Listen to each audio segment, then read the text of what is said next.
Okay, question 6 solve करते हैं।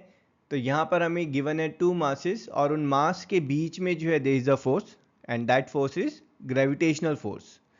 और वो ग्रेविटेशनल फोर्स का जो फॉर्मूला है हमारा that is F is G/m/r²।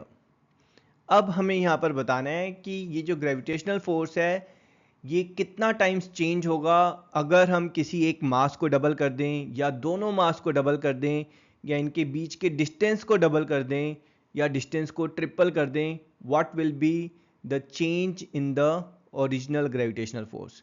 Gravitational force कितना टाइम्स जो है वो इंक्रीज होगा। तो यहाँ पर जो है फर्स्ट केस लेते हैं जहाँ पर हमने किसी एक मास को डबल किया है। तो लेट्स सी जो स्मॉल m है अब उसकी जगह पर we have got a mass of m dash and this new mass m dash is 2 times of original mass.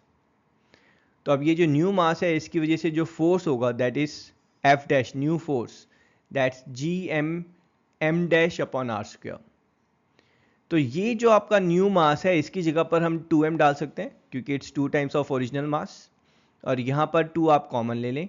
So we are getting 2 times of G/m upon r²। लेकिन ये जो G/m upon r² है ये तो हमारा original force है।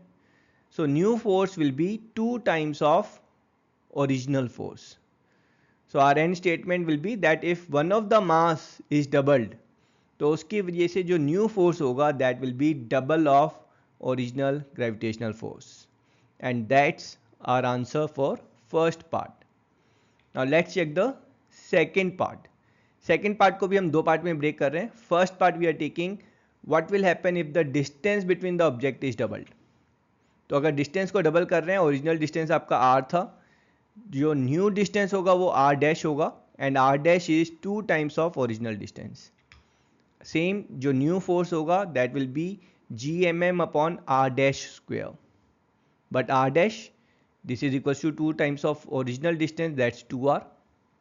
Solving it जो 2 का स्क्वेयर है दैट्स 4 तो 1/4 यहाँ पर हमारे पास बाहर आ जाएगा and this G/m upon r² ये तो हमारे पास ओरिजिनल फोर्स है। So new force will B 1/4 times of original force. तो यहाँ पर हमारी जो एंड स्टेटमेंट होगी दस if the distance between the objects is doubled then the gravitational force between them will become 1/4 and that's our answer for the A part of the second part. Now let's check if the distance between the object is tripled। तो अगर object के बीच का जो distance है अगर वो हम triple कर देंगे तो जो हमारे पास न्यू डिस्टेंस होगा r dash that will B 3 times of original distance. तो न्यू फोर्स में जो है हम फॉर्मूला जो डालेंगे उसमें r की जगह r डैश होगा और r डैश जो है वो तो 3r के इक्वल है। So let's replace it with 3r। So new force will be G/m upon 3r²। Now 3 का square is 9। Let's take 1/9 common. So we'll get new force is 1/9 times of G/m upon r². But G/m upon r² again that's the original gravitational force. So new force is 1/9 of original gravitational force. And our end statement thus if the distance between the objects is tripled then the gravitational force between them will become 1/9 and that's our answer for the second part. Third part what will happen अगर हम दोनों masses को double कर देंगे। भाई अगर आप दोनों मासेस को डबल कर रहे हैं तो जो न्यू कैपिटल M है m dash that will be equals to 2 times of original mass and small m dash that is equals to 2 times of small original mass. How about new force will be G/m dash times of small m dash upon r²। अब ये जो new force में ये जो masses हैं इनको हम जो आपका 2m और स्मॉल 2m से रिप्लेस करेंगे।